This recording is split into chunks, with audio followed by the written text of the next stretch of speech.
મિત્રો, સ્વાગત છે તમારું આજના નવા વિડીયોની અંદર. આજના વિડીયોની અંદર આપણે ચર્ચા કરીશું સૌથી મોટા સરકારી સમાચારની.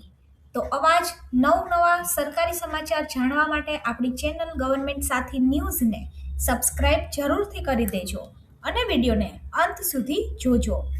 મિત્રો, વાત કરીએ તો સૌથી મોટા સમાચાર છે અમદાવાદ મ્યુનિસિપલ કોર્પોરેશનની અંદર થોડા ટાઈમ પહેલા જે ફોર્મ ભરાયેલા હતા એ ફોર્મનો ડ્રો થઈ ગયો છે. અને આ ડ્રોની અંદર તમે જોઈ શકો છો કે કેટલા લોકોને ઘર મળેલું છે. મિત્રો, વાત કરીએ તો ડ્રોની અંદર નામ જોવા માટે તમારે એએમસીની વેબસાઇટ ઉપર જવાનું છે અને ત્યારબાદ હાઉસિંગ પ્રોજેક્ટની અંદર તમે જોઈ શકો છો LIG 1, LIG 1, LIG 1 અને EWS ફેઝ 4, 5, 6, 7 અને 11નું અલોટમેન્ટ લિસ્ટ આવી ગયું છે. જો આની અંદર તમારું નામ છે તો તમને ઘર લાગેલું છે અને વેઇટિંગની અંદર તમારું નામ છે. તો વેઇટિંગની અંદર અલોટમેન્ટ લિસ્ટમાંથી જો કોઈ ઘર ન લે ત્યારબાદ વેઇટિંગ વાળાનો ચાન્સ લાગતો હોય છે. મિત્રો, આ હતા આજના સૌથી મોટા સમાચાર. બીજા સૌથી મોટા સમાચાર છે હવે તમને એસટી બસની અંદર પણ જમવાનું મળશે. હાલમાં રેલવે મુસાફરોના રૂટની અંદર આવતા કોઈ પણ શહેરમાં તમે નાસ્તો કે ફૂડ ઓનલાઈન ઓર્ડર કરી શકો છો. હવે આ સુવિધા એસટી બસમાં પણ મળશે. મુસાફરો રૂટમાં આવતા કોઈ પણ શહેરમાંથી મનપસંદ નાસ્તો કે જમવાનું મંગાવી શકશે. આ યોજનાનો પાયલટ પ્રોજેક્ટ અમદાવાદની અંદર શરૂ કરાશે અને જે માટેનું ટેન્ડર જાહેર કરી દેવામાં આવ્યું છે. મુસાફરો હવે ઓનલાઈન ટિકિટ બુક કરતા સમયે ફૂડ લેવા માટે વિકલ્પ અપાશે અને મુસાફરો ફૂડ માટેનો વિકલ્પ પસંદ કરશે એ સાથે જ પસંદ કરેલા શહેર મુજબ તેનું મેનુ ખુલશે અને ત્યારબાદ મુસાફર પોતાનો ફૂડ ઓર્ડર બુક કરી શકે છે અને ઓર્ડર બુક થયા બાદ ડિલિવરી બોયને બસનું લાઈવ લોકેશન શેર કરાશે. મિત્રો, વાત કરીએ તો મુસાફરોને ઓર્ડર બસ સ્ટેન્ડ, ડેપો અથવા તો નિર્ધારિત કંટ્રોલ પોઈન્ટ, પિકઅપ પોઈન્ટ પર ડિલિવર કરાશે. પાયલટ પ્રોજેક્ટ માટે પાલડી, ગીતા મંદિર, CTM, નરોડા પાટિયા અને નહેરુનગર જેવા મુખ્ય સ્થળોએ આ સુવિધા માટે ચિહ્નિત કરાયા છે. મુસાફરોને જાણીતી ફૂડ ચેઇન, હોટલ અને રેસ્ટોરન્ટનું તાજું અને સ્વચ્છ પેક કરેલું ભોજન બસમાં તેમની સીટ ઉપર જ મળી જશે. જો મુસાફરનો ઓર્ડર સમયસર નહીં પહોંચાય તો પહેલા કિસ્સામાં 5,000, બીજા કિસ્સામાં 7,500 અને ત્રીજા કિસ્સામાં 10,000 રૂપિયાનો દંડ પણ કરવામાં આવશે. મિત્રો, વાત કરીએ તો ગુટખા જેવી પ્રતિબંધિત વસ્તુઓ આની અંદર ડિલિવર થઈ શકશે નહીં. માત્ર તમે ખાવાની વસ્તુ જ આની અંદર ઓર્ડર કરી શકશો. મિત્રો, ત્રીજા મોટા સમાચાર છે નવું વર્ષ આવતા જ મોદી સરકારની નવી ભેટ. દેશભરના ગ્રાહકોને ટૂંક સમયમાં CNG અને ઘરેલું પાઇપ નેચરલ ગેસ કે જે PNG કહેવામાં આવે છે એ સસ્તો મળશે. કારણ કે પેટ્રોલિયમ અને નેચરલ ગેસ રેગ્યુલેટરી બોર્ડ એ ગેસ ટ્રાન્સપોર્ટેશનના ચાર્જ ઘટાડવા અને સરળ બનાવવાની જાહેરાત કરી છે, જે 1 જાન્યુઆરી 2026થી લાગુ થશે. PNGRB સભ્ય AK તિવારીએ જણાવ્યું છે કે નવા યુનિફાઈડ ટેરિફ સ્ટ્રક્ચરથી અલગ-અલગ રાજ્યના ગ્રાહકને પ્રતિ યુનિટ 2 થી 3 રૂપિયાની બચત થશે અને જે રાજ્ય અને ટેક્સ ઉપર નિર્ભર રહેશે. તો આવી રીતે નવા વર્ષ પર મોટી ભેટ મળવા જઈ રહી છે. મિત્રો, વાત કરીએ તો આજકાલ ઠગાઈના નવા બહાના સામે આવ્યા છે અને હવે RTO ચલણના નામે લોકોની સામે ઠગાઈ થઈ રહી છે.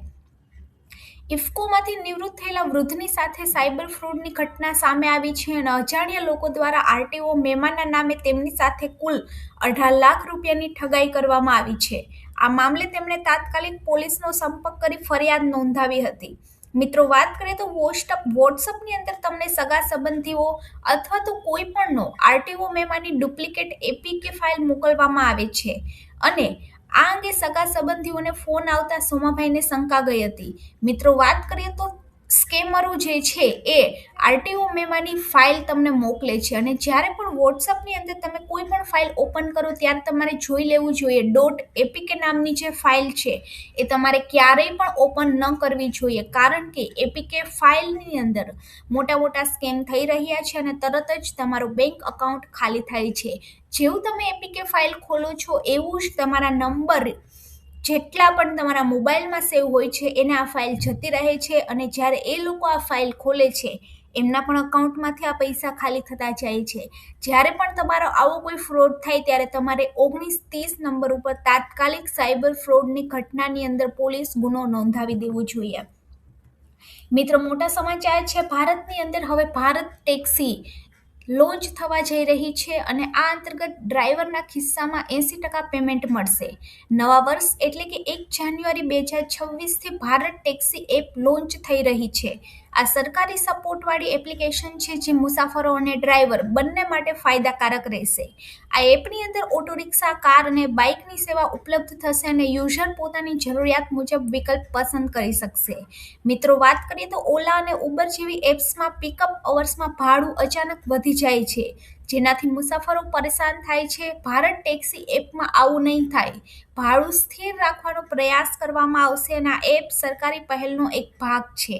તેથી મુસાફરોને સસ્તી અને ભરોસાપાત્ર સેવા મળશે. મિત્રો, વાત કરીએ તો ઓલા અને ઉબરની અંદર કમિશન વધારે હોય છે અને ડ્રાઈવરને ઓછું પૈસા મળે છે, જ્યારે ભારત ટેક્સીની અંદર ડ્રાઈવરોને કુલ ભાડાનો 80%થી વધુ હિસ્સો મળશે, એટલે કે ડ્રાઈવરની કમાણી વધશે. હાલમાં મોટાભાગની પ્રાઇવેટ એપ્સમાં કમિશન વધુ કપાય છે, જેનાથી ડ્રાઈવરની કમાણી ઓછી થઈ જાય છે. અને ભારત ટેક્સી લોન્ચ થતાં પહેલાં જ દિલ્હીની અંદર 56,000 જેટલા ડ્રાઈવરોએ આને રજીસ્ટર કરી લીધી છે. મિત્રો, વાત કરીએ તો એફડીના વ્યાજ દરની અંદર હવે મોટો ઘટાડો થયો છે. રિઝર્વ બેંકના રેપો રેટમાં 0.25%ના તાજેતરના ઘટાડાની અસર દેખાવા લાગી છે. સ્ટેટ બેંક ઓફ ઇન્ડિયાએ ફિક્સ ડિપોઝિટના વ્યાજ દરમાં ઘટાડો કર્યો છે અને એસબીઆઈએ તેની સ્પેશિયલ ફિક્સ ડિપોઝિટ સ્કીમ, જે અમૃત વૃષ્ટિના નામે ઓળખાય છે, એના વ્યાજ દરમાં 0.15%નો ઘટાડો કર્યો છે. હવે એસબીઆઈ અમૃત વૃષ્ટિ હેઠળ 444 દિવસ માટે એફડી કરાવો પર 6.45% વાર્ષિક વ્યાજ મળી રહેશે, જે થોડા ટાઈમ પહેલા 7.20% હતું, જ્યારે સિનિયર સિટીઝનને વાર્ષિક 6.95%ના દરે વ્યાજ મળશે. આ ઉપરાંત બેંકે 2 વર્ષથી લઈ અને 3 વર્ષની ઓછી અવધિની એફડીમાં 0.05%નો ઘટાડો કર્યો છે અને હવે તેના ઉપર 6.45%ના બદલે ખાલી 6.40% વ્યાજ મળશે. આ નવા વ્યાજ દર 15 ડિસેમ્બરથી લાગુ થઈ ગયા છે.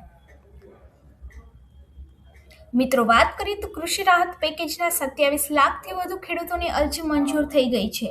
રાજ્યની અંદર કમોસમી વરસાદથી થયેલા નુકસાન બાદ સરકાર દ્વારા જાહેર કરાયેલા રાહત પેકેજને લઈ અને ખેડૂત આગેવાનની અંદર સંતોષ જોવા મળ્યો છે. માવઠાથી પ્રભાવિત થયેલા જિલ્લામાં લેવામાં આવેલા નિર્ણયને ખેડૂત આગેવાનો અને એપીએમસીના હક્કેદારોએ સમયોચિત અને રાહતરૂપ ગણાવ્યો છે. સરકારનો આભાર વ્યક્ત કર્યો છે અને રાજ્યની અંદર 33 લાખ ખેડૂતોએ અરજી કરી હતી, જેમાંથી અત્યાર સુધીમાં 27 લાખથી વધુ ખેડૂતોની અરજી મંજૂર થઈ ગઈ છે અને 68,000 કરોડથી વધુની રકમ ખેડૂતોના ખાતાની અંદર જમા કરવામાં આવી છે. મિત્રો, વાત કરીએ તો સરકાર દ્વારા હેક્ટર દીઠ મળતી સહાય અગાઉ 11,000 હતી, જે વધારી અને હવે 22,000 કરવામાં આવી છે. 2 હેક્ટરની મર્યાદામાં ખેડૂતોને મહત્તમ 44,000 રૂપિયાની સહાય ચૂકવાઈ છે અને રાજ્યની અંદર 18,000 ગામોમાંથી 17,000 ગામના ખેડૂતોએ આ પેકેજનો લાભ મળ્યો છે. મિત્રો, આ હતા આજના મોટા સમાચાર. સમાચાર સારા લાગ્યા હોય તો આપણી ચેનલ ગવર્મેન્ટ સાથીને સબસ્ક્રાઇબ જરૂરથી કરી દેજો અને આપણા વિડીયોને વધારેમાં વધારે લોકો સુધી શેર કરી દેજો.